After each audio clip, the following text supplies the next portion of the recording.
दोस्तों, आपने ये तो सुना होगा कि हमारा इम्यून सिस्टम बैक्टीरिया को किल करता है, पर क्या कभी आपने इसको रियल में एक्सपीरियंस किया है? और दुनिया की वाहिद और यूनिक कार्गो कंपनी जो बच्चों को पार्सल करने की सर्विस प्रोवाइड करती थी, और पाकिस्तान के एक खतरनाक ब्रिज जो अच्छों के छक्के छुड़ा देता है। अगर आप नहीं जानते तो इस वीडियो को लास्ट तक जरूर देखिएगा, जिसमें मैं आपके साथ इसी तरह के और बहुत हैरत अंगेज फैक्ट्स के बारे में बात करूंगा। मेरा नाम है मोहसिन, आप देख रहे हैं फैक्ट 23। तो चलिए शुरू करते हैं। Fact number 10। दोस्तों, आपने बहुत बार देखा होगा कि नॉर्मली चीजें क्यूबिकल कंटेनर्स वगैरह में ट्रांसपोर्ट की जाती हैं, पर लिक्विड मटेरियल जैसा कि केमिकल, ऑयल या गैस वगैरह, इन सब को गोल शेप के टैंकर्स में ही एक जगह से दूसरी जगह ले जाया जाता है। जबकि अगर ये स्क्वायर या क्यूबिकल शेप में हो तो ज्यादा लिक्विड या ऑयल को ले जाया जा सकता है, पर इनको गोल शेप के टैंकर्स में ही क्यों डिलीवर किया जाता है? इसके पीछे क्या रीजन हो सकती है? तो जनाब, इसकी मेन रीजन ये है कि जब भी किसी लिक्विड या ऑयल को कैरी किया जाता है तो उस वक्त ये ऑयल या लिक्विड खुद को कैरी करने वाले सरफेस पे बेहद प्रेशर डालते हैं, जिससे कैरी करने वाले कंटेनर के कॉर्नर्स पे एक स्ट्रेस बिल्डअप होने लगता है, जिसके चलते कंटेनर के लीक होने के चांसेस बढ़ जाते हैं। इसलिए इन टैंकर्स को गोल शेप में बनाया जाता है, जिनके कोने ना होने की वजह से किसी भी किस्म का प्रेशर बिल्डअप नहीं होता, और गोल शेप होने की वजह से जो ग्रेविटेशनल फोर्स होती है वो भी कम लगती है। और सबसे मजे की बात यह है कि इन कंटेनर्स को खाली करना भी बेहद आसान होता है, इसलिए ये कंटेनर्स गोल शेप के बनाए जाते हैं। Fact number 9। जैसा कि आपको पता ही होगा कि कोई भी मछली पानी के बगैर नहीं रह सकती। ये बात बिल्कुल दुरुस्त है, पर एक ऐसी मछली भी है जो पानी के बगैर कुछ देर मतलब 3-4 घंटे आराम से रह सकती है और इजीली इधर उधर मूव भी कर सकती है। और इस यूनिक फिश का नाम है क्लाइंबिंग गोरामी। दोस्तों, ये फिश पानी के बाहर भी रह सकती है कुछ इस तरीके से,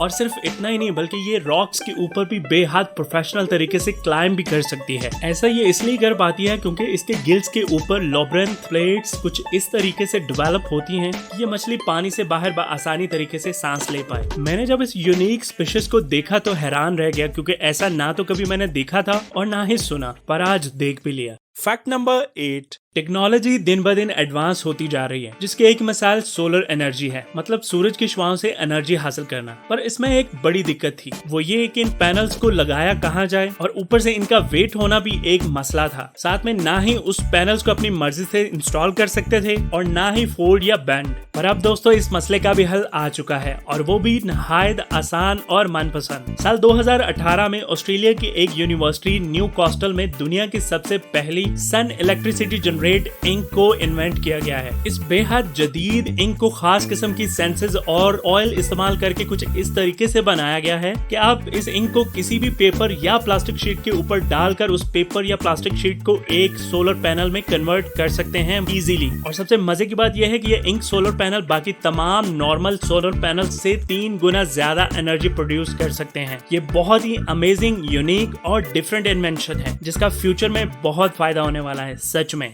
फैक्ट नंबर 7। आपने बहुत बार नोट किया होगा कि जब आप कोई खाना खाते हैं तो खाना खाने के बाद अक्सर लोगों को नींद आना शुरू हो जाती है, जो कि एक नॉर्मल सी बात है। लेकिन इसके पीछे क्या साइंटिफिक रीजंस होती हैं, उनसे आज हम लोग पर्दा उठाएंगे। मतलब खाना खाने के बाद असल में होता क्या है उसके ऊपर बात करेंगे। एक्चुअली में जब हम बहुत सारा खाना या हैवी खाना खा लेते हैं तो हमारी बॉडी का मेन पर्पस होता है उस खाने को हजम करना। अब हमारा डाइजेस्टिव सिस्टम काफी कॉम्प्लिकेटेड प्रोसेस है, जिसमें बहुत एनर्जी की जरूरत पड़ती है, जिसके चलते हमारा दिमाग उस खाने को जल्दी डाइजेस्ट करवाने के लिए हमारे डाइजेस्टिव सिस्टम की तरफ ज्यादा तादाद में ब्लड और एनर्जी को फ्लो करना शुरू कर देता है। इसका छोटा सा नुकसान हमारे दिमाग को ये होता है कि अब जितनी एनर्जी उसे चाहिए होती है उसे नहीं मिल पाती। तब हमारा दिमाग एक खास किस्म का केमिकल रिलीज करता है, जिसे एडेनोसाइन कहते हैं, और यही वो केमिकल होता है जो हर रात हमारे सोने से पहले हमारा दिमाग रिलीज करता है, जिससे हमें नींद आना शुरू हो जाती है। तो यही रीजन है कि जब हम खाना खाते हैं तो हमें नींद आना शुरू हो जाती है। वैसे ऐसी सूरत हाल ज्यादातर बड़ी उम्र के लोगों के साथ पेश आती है, क्योंकि उनका डाइजेस्टिव सिस्टम थोड़ा वीक होता है, जबकि यंगस्टर्स को ये प्रॉब्लम काफी हद तक कम होती है। अब तो आपको पता चल ही गया होगा। Fact number 6। पाकिस्तान के नॉर्दर्न में एक ब्रिज है जिसका नाम हुसैनी ब्रिज है, और ये ब्रिज दुनिया के सबसे एडवेंचरस लोग, मतलब वो लोग जिन्हें एडवेंचर करने का बहुत शौक है, ये उनकी ड्रीम प्लेस है। इसका व्यू चेक करो आप, ये कोई आम पुल नहीं, ये सिर्फ लकड़ी के पतले छोटे छोटे टुकड़ों से बना है, जिनके दरमियान काफी फासला भी मौजूद है। और जो लोग खतरों से खेलना पसंद करते हैं वो इसको पार करने की कोशिश भी करते हैं, जिसकी कंडीशन भी काफी पुरानी हो चुकी है, और वहाँ पर जाने वाले और उसको पार करने वाले इसे दुनिया का भयानक तरीन ब्रिज मानते हैं। Fact number 5। इस दुनिया में बहुत सारे ऐसे लोग हैं जो इस तरीके से पेंटिंग करते हैं, इस तरीके से रंगों का तालमेल बिठाते हैं कि मानो गजब कर देते हैं। आज मैं ऐसे ही दो आर्टिस्ट की कलाकारी आपको दिखाने वाला हूं, जिसे देखकर आप खुद भी हैरान होने के साथ साथ चौंक भी जाएंगे। जर्मनी में रहने वाले आर्टिस्ट डैनियल और मारियो शूब किसी भी दरख्त के तने पे प्लास्टिक को लपेटकर कुछ इस तरह से पेंट करते हैं कि नॉर्मल बंदे को लगता है कि दरख्त का कुछ हिस्सा ही मौजूद नहीं है, मतलब गायब हो गया है। और यही वजह है कि इन आर्टिस्ट को बहुत ही अमेजिंग माना जाता है, क्योंकि इन्होंने पेंटिंग के जरिए एक ऐसा इल्यूजन क्रिएट किया जो अच्छों के सर चकरा देने के लिए काफी है। फैक्ट नंबर 4, हमारी दुनिया जितनी एडवांस होती जा रही है उतना ही एयर पोल्यूशन भी बढ़ता जा रहा है, जो कंट्रोल करने से भी कंट्रोल नहीं हो पा रहा, जिसके साइड इफेक्ट अब हमारी जिंदगियों पर भी होने शुरू हो चुके हैं। हवा में मौजूद कार्बन डाइऑक्साइड इस कदर ज्यादा हो चुकी है कि उसने अब आर्टिफिशियल बादलों का रूप धार लिया है। पर वहीं कनाडा में बहुत बड़ी ट्रांसपोर्टेशन, फैक्ट्रीज और तरह तरह की प्रोडक्शन होने के बावजूद भी वहाँ की हवा में कार्बन डाइऑक्साइड की मिकदार बहुत ही कम है। अब सोचने की बात यह है कि कनाडा ऐसे कैसे कर पाता है जिससे उसे ये प्रॉब्लम फेस नहीं करना पड़ती। दोस्तों, आपको शायद पता ना हो, पर साल 2015 में पूरी दुनिया का अभी तक का सबसे बड़ा man made atmospheric carbon capturing plant Canada में नस्ब किया गया है, जिसे बिग आई ब्लैक और बिल गेट्स की दी गई फंडिंग से तैयार किया गया है, जो हवा से कार्बन डाइऑक्साइड को कम करने का काम करता है। इस प्लांट में लगे बड़े बड़े फैंस बाहर की हवा को सक करके प्लांट के अंदर थ्रो कर देते हैं, जिसके बाद कार्बन कैप्चरिंग डिवाइसेस इस हवा में कार्बन डाइऑक्साइड को निकाल कर हवा को प्योर करके दोबारा एटमॉस्फेयर में छोड़ देती है। इस मेजर प्लांट की वजह से कनाडा में एयर पोल्यूशन और उससे पैदा होने वाली बीमारियों में भी खातिर-ख्वाह कमी देखने में आई है। अगर देखा जाए तो ये प्लांट किसी करिश्मे से कम नहीं, और ऐसे ही प्लांट्स की जरूरत आज हमारे मुल्कों में भी है, जिन्हें शायद फ्यूचर में कभी हमारे हुक्मरान इंस्टॉल करवा ही दें, शायद कभी।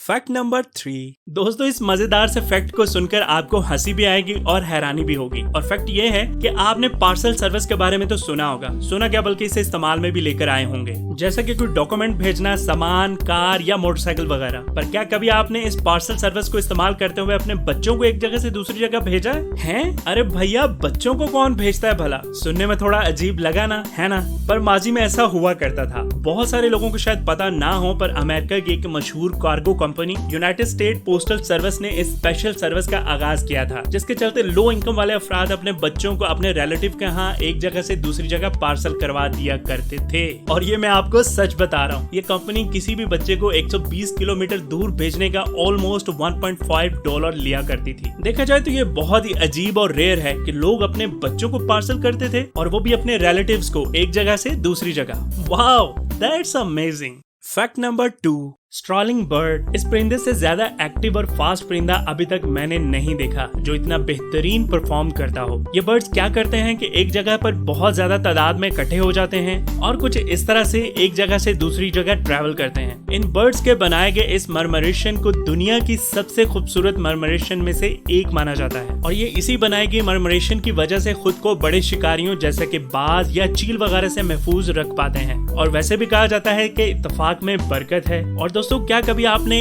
इस परिंदे की इस खूबसूरत परफॉर्मेंस यानी मरमरेशन को देखा है? अगर आपने देखा है तो प्लीज मुझे कमेंट में जरूर बताइएगा। अगला फैक्ट बताने से पहले अगर आपने मेरे चैनल को सब्सक्राइब नहीं किया तो प्लीज इसको सब्सक्राइब कर दीजिए और बेल आइकॉन भी प्रेस कर दीजिए, जिससे ये होगा कि आपको हर आने वाली वीडियो का नोटिफिकेशन सबसे पहले मिलेगा। Thank you. फैक्ट नंबर 1, दोस्तों, बचपन ही से हमने पढ़ा है कि कोई भी बैक्टीरिया जब हमारी बॉडी में एंटर करता है तो हमारा इम्यून सिस्टम इस बैक्टीरिया को खत्म करने के लिए बड़ी तादाद में एक फौज भेजता है व्हाइट ब्लड सेल्स के रूप में, जो इस बैक्टीरिया का पीछा करते हैं और इसे मार देते हैं। ये तो हो गई किताबी बातें, पर क्या कभी आपने असल में इस एक्शन को होते हुए देखा है? अगर नहीं देखा तो चलिए आज इससे भी पर्दा उठा देते हैं। दोस्तों, जैसे कि आपको इस वीडियो क्लिप में दिखाया जा रहा है कि कैसे हमारी बॉडी के व्हाइट ब्लड सेल्स इस एंटर होने वाले बैक्टीरिया को चेज कर रहे हैं और मारने से पहले इसको चारों तरफ से घेर रहे हैं ताकि वो किसी और जगह से निकल ना पाए और बॉडी में बड़े स्केल पर नुकसान ना पहुंचाए, और फाइनली वो इस घेरे हुए बैक्टीरिया को चंद ही घंटों में खत्म कर देते हैं। तो देखा आपने कि कैसे हमारी बॉडी का इम्यून सिस्टम काम करता है, जो कुदरत ने हमारे अंदर डेवलप किया है। अल्लाह तेरा लाख लाख शुक्र है। इसी के साथ दोस्तों, अपना बहुत ज्यादा ख्याल रखें। आपसे मुलाकात होगी इंशाल्लाह नेक्स्ट वीडियो में। वीडियो को यहीं पे इख्तिताम करते हैं। खुदा हाफिज।